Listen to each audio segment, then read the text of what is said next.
नमस्कार दोस्तों, आपका स्वागत है एक बार फिर से आपके अपने चैनल शास्त्र ज्ञान में। दोस्तों, आप कुछ नया सीखना चाहते हैं तो हमारे चैनल को सब्सक्राइब करें। श्रावण मास 22 जुलाई 2024 से शुरू हुआ है और 30 दिन यानी लगभग एक महीने बाद 19 अगस्त 2024 को खत्म होगा। इस पावन माह में घर में जरूर लाएं, कुछ चीजें बनी रहेगी। सुख समृद्धि। सावन का महीना शिव भक्ति के लिए विशेष समझा जाता है। ऐसा कहा जाता है कि अगर इस पावन महीने में अपने घर में भगवान शिव से जुड़ी कुछ चीजें घर लाती है तो आपके लिए बहुत शुभ समझा जाता है। हिंदू धर्म में सावन के महीने का बहुत ही पावन महीना समझा जाता है और इसका विशेष महत्व है। यह पवित्र महीना भगवान शिव की पूजा के लिए सर्वोत्तम समझा जाता है और भक्त इसी महीने में शिव जी को प्रसन्न करने के उपाय करते हैं। ऐसी मान्यता है कि सावन में भगवान शिव की पूजा, भक्ति व्रत पूजा और तपस्या से मनोवांछित फलों की हासिल होती है। सावन का महीना भोलेनाथ का प्रिय महीना समझा जाता है। इस पूरे महीने में जो भी शिवलिंग ऊपर जल अर्पित करना है और बेलपत्र, धतूरा, भांग आदि चढ़ाता है उसे सभी कष्टों से मुक्ति मिल सकती है। यह भी समझा जाता है कि इस माह में भगवान शिव और मां गौरी की एक साथ पूजा करने से विवाह संबंधी समस्याएं भी दूर हो सकती। इसी तरह ज्योतिष ग्रंथ ज्ञान में ऐसा मान्यता है कि अगर आप इस पूरे माह में घर में कुछ विशेष चीजें लाती हैं तो आपके घर की सदैव समृद्धि बनी रहती है। आइए इसे जानें, उन विशेष चीजों के बारे में। मित्रों, अभी तक आपने कमेंट बॉक्स में हर हर महादेव ना लिखा हो तो जरूर ही लिख दें। साथ में आप अपनी राशि कमेंट बॉक्स में जरूर ही डाल दें, क्योंकि हम राशि से जुड़ा आपका भाग्य भी बताते हैं और भाग्य में रही परेशानियों को दूर करने के लिए आसान से कुछ उपाय भी बताते हैं। इसीलिए कमेंट बॉक्स में हर हर महादेव जरूर लिखें और अपनी राशि को आप कमेंट बॉक्स में जरूर ही डाल दें और चैनल को जरूर सब्सक्राइब करें।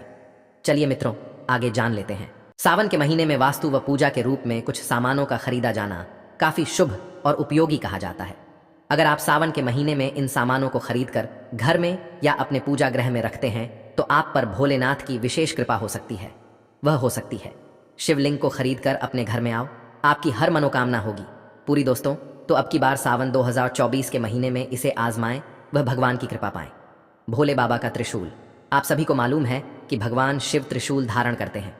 इसको लेकर ऐसी मान्यता है कि जिस घर में भगवान शिव का त्रिशूल पाया जाता है वहां पर नकारात्मक ऊर्जा प्रवेश नहीं होता है। इसलिए सावन के चौथे सोमवार को आप अपने घर में चांदी या तांबे का त्रिशूल खरीद कर ला सकते हैं। साथ ही इस अपने पूजा घर में रखकर इसकी पूजा कर सकते हैं। नाग नागिन का सुंदर जोड़ा। आपने तस्वीरों में देखा होगा कि भगवान के गले में नाग लिपटा होता है। नाग नागिन को भगवान शिव के शरीर का आभूषण कहा जाता है। इसीलिए सावन में चांदी या तांबे का नाग नागिन का जोड़ा लाकर घर में पूजा करनी चाहिए। इससे घर में सर्पदंश से किसी की मृत्यु नहीं होती है। साथ ही अगर इसे घर के मुख्य द्वार के नीचे जमीन में दबा लिया जाए तो संबंधित व्यक्ति के जीवन के रुके कई कार्य रुद्राक्ष की माला कहते हैं कि रुद्राक्ष का सीधा संबंध भगवान शिव के शरीर से गिरे आंसुओं से है। हमारे हिंदू धर्म की मान्यताओं में कहा जाता है कि जहां कहीं भी भगवान शिव के आंसू गिरे थे वहीं पर रुद्राक्ष के पौधे पैदा हुए। इसलिए सावन के महीने में एक रुद्राक्ष या रुद्राक्ष की माला घर में लाना बहुत ही शुभ समझा जाता है। आप इसकी पूजा करके इसे धारण भी कर सकते हैं। गंगा का पवित्र जल। सावन के महीने में गंगा जल से भगवान शिव का अभिषेक या शिवलिंग का जलाभिषेक करने से भोले बाबा की खास कृपा मिलती है। आपने देखा होगा कि कांव उनको जल लेकर चढ़ाने के लिए जाते हैं। अगर सावन के महीने में आप घर में गंगा जल लाते हैं और उससे भोलेनाथ की पूजा करते हैं तो आपके सारे विघ्न और क्लेश दूर हो जाया करते हैं और घर में मंगल होता है। भोलेनाथ का डमरू यह शिव शंकर का सबसे प्रिय व पवित्र वाद्य यंत्र कहा गया है। शिव की पूजा के समय डमरू की ध्वनि से भोला भंडारी खास तौर पर प्रसन्न होते हैं। इसकी पवित्र ध्वनि से घर की सारी नकारात्मक शक्तियां दूर हो जाती हैं। जीवन में आरोग्यता पाने के लिए भी डमरू की ध्वनि काफी प्रभावी कही जाती है। सावन में डमरू का उपहार देना भी शुभ समझा जाता है। चांदी का चंद्रमा। भगवान शिव की तस्वीरों में होगा कि भोलेनाथ के मस्तक पर चंद्रमा विराजित दिखाई देते हैं। सावन महीने में चांदी के चंद्रदेव लाना शुभकारी समझा जाता है। इनको अपने पूजा घर में रखकर इनकी नियमित रूप से पूजा करें। चांदी या पत्थर के नंदी को भोलेनाथ के गण और वाहन दोनों स्वरूपों में स्वीकार करके पूजा जाता है। सावन मास के पहले दिन चांदी या पत्थर के नंदी की प्रतिमा को घर में लाकर पूरे महीने पूजा करने से घर के आर्थिक संकटों से मिल जाता है। जलपात्र या कलश गंगा जल शिवजी को अत्यंत प्रिय समझा जाता है। चाहे तो सावन माह में चांदी, तांबे या पीतल का जलपात्र लाकर उसमें शुद्ध स्वच्छ निर्मल जल भरें और प्रतिदिन उसी से भोलेनाथ का जलाभिषेक करें। भस्म। धर्मशास्त्रों की मान्यता के अनुसार भगवान भोलेनाथ को चिता भस्म अति प्रिय है। इसलिए सावन के इस पावन अवसर पर अपने घर में भस्म जरूर लाकर रखें और पूजा करते समय शिवलिंग पर भस्म चढ़ाएं। इससे शिव जल्दी प्रसन्न होते हैं। गंगा जल हिंदू धर्म में मान्यता है कि गंगा शिव जी की जटाओं से निकली है। इसी वजह से गंगा के जल को अत्यंत पवित्र समझा जाता है और इससे घर का शुद्धिकरण होता है। सभी हिंदू घरों में जय पवित्र गंगा जल पूजा के स्थान में जरूर रखा जाता है। अगर आपके घर में गंगा जल नहीं है तो आप सावन के महीने में इसे घर जरूर लाएं। इसके साथ ही मान्यता यह भी है कि के दिन शिवलिंग पर गंगा जल से अभिषेक करने से मनोवांछित फल मिलता है। धार्मिक ग्रंथों के अनुसार अगर आप सावन के किसी भी सोमवार के दिन गंगा जल घर लाकर घर में रखती है तो जल्द ही भाग्योदय होता है। ऐसा करने से घर में सुख समृद्धि और धन की वृद्धि होती है। डमरू डमरू भगवान शिव का सबसे प्रिय वाद्य यंत्र है। ऐसा समझा जाता है कि डमरू की ध्वनि नकारात्मक शक्तियों के प्रभाव को दूर सकती है। इसकी ध्वनि मानसिक तनाव दूर होता है और घर का वातावरण भी शुभ होता है। अगर आप इस दौरान डमरू घर लाती हैं और नियमित रूप से इसकी ध्वनि घर में गूंजती है तो आपके जीवन के समस्त कष्टों से मुक्ति मिलती है। चांदी का बेलपत्र। बेलपत्र भगवान शिव को अत्यंत प्रिय है। ऐसा समझा जाता है कि बेलपत्र किसी भी रूप में भगवान शिव को स्वीकार्य होता है बस उसकी पत्तियां नहीं होनी चाहिए। यूं कहा जाए बेलपत्र के बिना भगवान शिव की पूजा अधूरी मानी जाती है। ऐसी मान्यता है कि सावन के महीने में अगर आप भगवान शिव को चांदी का बेलपत्र चढ़ाती है तो यह अत्यंत लाभदायक समझा जाता है। इससे आपकी समस्त मनोकामनाएं पूरी हो सकती हैं और कष्टों से मुक्ति मिलती है। शनि का पौधा, शनि की पत्तियां भगवान शिव को मुख्य रूप से चढ़ाई जाती है। मान्यता है कि यह भगवान शिव की सबसे प्रिय चीजों में से एक है। सावन के पूरे महीने में अगर आप शमी की पत्तियां शिवलिंग पर अर्पित करती हैं तो घर में सदैव समृद्धि बनी रहती है। ऐसे ही अगर आप शमी का पौधा घर में सावन के महीने में लगाती है तो सदैव समृद्धि बनी रहती है। अगर आपके घर में शमी का पौधा है तब भी इस महीने नया पौधा घर में जरूर लाएं।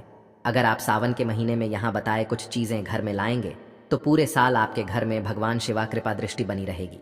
अगर आपको यह स्टोरी अच्छी लगी हो तो इसे कुंवारी कन्याएं अगर अपने हाथ से तुलसी लगाए तो उन्हें योग्य वो की हासिल होती है। ऐसी मान्यता है धतूरे का पौधा लगाए। भगवान शिव को धतूरा अति प्रिय है, इसलिए इसका उपाय उनकी पूजा में किया जाता है।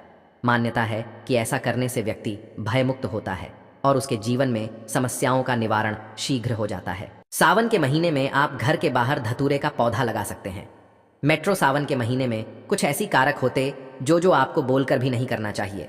उन्हीं कार्यों के बारे में भी अब हम जान लेते हैं। मित्रों, अभी तक आपने वीडियो को लाइक ना किया हो और चैनल को सब्सक्राइब ना किया हो तो जरूर ही कर लें वीडियो को लाइक, चैनल को सब्सक्राइब और ज्यादा से ज्यादा। हमारी जो माता है बहाने होती है, उन्होंने तक इस वीडियो को ज्यादा से ज्यादा शेयर करें। बेहतर सेहत के लिए शुद्ध और पौष्टिक आहार के साथ उसकी तासीर और प्रवृत्ति पर भी विशेष ध्यान देने की सलाह दी जाती है। किस मौसम में क्या खाना चाहिए क्या नहीं, इसका आयुर्वेद में विस्तृत अध्ययन मिलता है। हिंदी कैलेंडर के अनुसार इस समय सावन का महीना चल रहा है। यह महीना देश में मानसून का समझा जाता है। आयुर्वेद विशेषज्ञों के मुताबिक इस मौसम में सभी लोगों को खान पान को लेकर विशेष और सतर्कता बरतते रहने की आवश्यकता होती है। अन्य मौसम में प्राय शरीर के लिए फायदेमंद मानी जाने वाली कुछ चीज़ों का सावन के महीने में सेवन करना कई तरह की समस्याओं का कारण बन सकता है। सावन का महीना मानसून के समय वाला होता है। ऐसे में इस महीने में वातावरण के कारण कई तरह के बैक्टीरिया और वायरस के उपजन का जोखिम होता है। ऐसे में खान पान को लेकर बढ़ती गई किसी भी तरह लापरवाही आप में पाचन तंत्र की समस्याओं का कारण बन सकती है। पत्तेदार सब्जियों की मनाही। वैसे तो हरी और पत्तेदार सब्जियों को पोषण और स्वास्थ्य के लिहाज से काफी फायदेमंद समझा जाता है, फिर भी श्रावण मास के दौरान इनसे बचना चाहिए। इसका मुख्य कारण इन पत्तियों पर बैक्टीरिया या वायरस के उपजन का जोखिम होता है। बारिश के दौरान इनका सेवन पित्त रस के अतिरिक्त श्राप का कारण भी बन सकता है, जिस कारण पेट में कई तरह की समस्याओं का खतरा रहता है। दूध को लेकर क्या है सलाह? दूध को आमतौर पर स्वास्थ्य के लिए अच्छा समझा जाता है, लेकिन सावन के महीने में इसका संयमित सेवन करना चाहिए। विशेषज्ञों का कहना है मानसून के इस मौसम में दूध के कारण शरीर में पित्त रस बढ़ सकता है। दूध की जगह आप दही आदि का सेवन कर सकते हैं।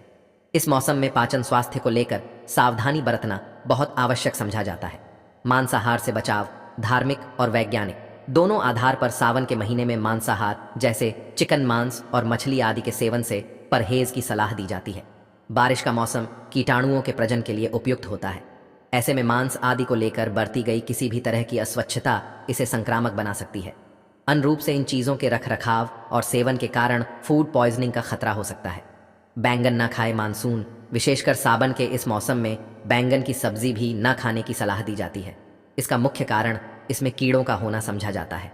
इस मौसम में बैंगन में कीड़े पड़ने का खतरा अधिक होता है, जो इस सब्जी को दूषित कर देता है। ऐसे में इसके सेवन के कारण पाचन तंत्र की समस्याओं का जोखिम कई गुना तक बढ़ जाता है। आपके दिन कुछ ऐसी गलतियां हैं जो आपको भूल कर भी नहीं करनी चाहिए। आप कुछ ऐसे कार्य होते हैं जिन्हें आप गलती से कर देते हैं और इसका पश्चाताप आपके पूरे जीवन पर भुगतना पड़ सकता है। इसलिए आप इस वीडियो को पूरा ही देखें, क्योंकि हमने इसमें यह बताया है कि सोमवार के दिन आपको कौन सी गलतियां खुलकर भी नहीं करनी चाहिए, जिससे आपको घोर पाप लगता है। आपके घर से लक्ष्मी चली जाती है। भोलेनाथ, जो कि देवों के देव हैं, वह आपके घर से हमेशा के लिए चले जाते हैं, आपके घर से नाराज हो जाते हैं। इसलिए कुछ ऐसी गलतियां हैं जो आपको इस दिन खुलकर भी नहीं करनी चाहिए। अगर आप महादेव के सच्चे भक्त हैं तो इस वीडियो को आप एक बार ज़रूर देखें, क्योंकि यह वीडियो आपको इतना कुछ जानकारी आज का वीडियो आपको देने वाला, जिसकी आपने कभी सोचा भी नहीं होगा। दोस्तों, इसके ही समग्र ज्ञान चैनल को आवश्यक सब्सक्राइब करें और हर एक माता बहन तक इस वीडियो को शेयर करें, जिससे कि इतनी ज्ञान पर तक जान हर एक व्यक्ति तक पहुंच सके। माता एवं बहनों, आपको बता दें कि भोलेनाथ को प्रसन्न करने के लिए भक्त तरह तरह के उपाय करते हैं। हालांकि कुछ ऐसे भी काम हैं जो सोमवार के दिन नहीं करने चाहिए। इन्हें करनी शंकर भगवान की कृपा नहीं मिलती है। सोमवार का दिन भगवान भोलेनाथ को समर्पित है। सो के दिन भगवान शंकर की पूरे विधि विधान से पूजा की जाती है। सोमवार के दिन भक्त व्रत रखते हैं और सच्चे मन से भगवान शिव की आराधना करते हैं। समझा जाता है कि भोलेनाथ बहुत भोले हैं और भक्तों से शीघ्र प्रसन्न हो जाते हैं।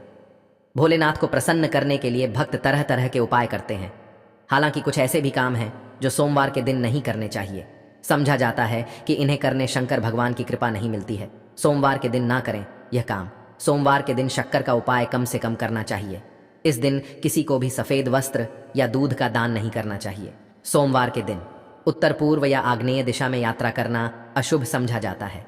अगर इस दिन यात्रा करनी ज़रूरी है तो कुछ कदम उल्टी दिशा में चलकर इन दिशाओं में यात्रा को शुरू किया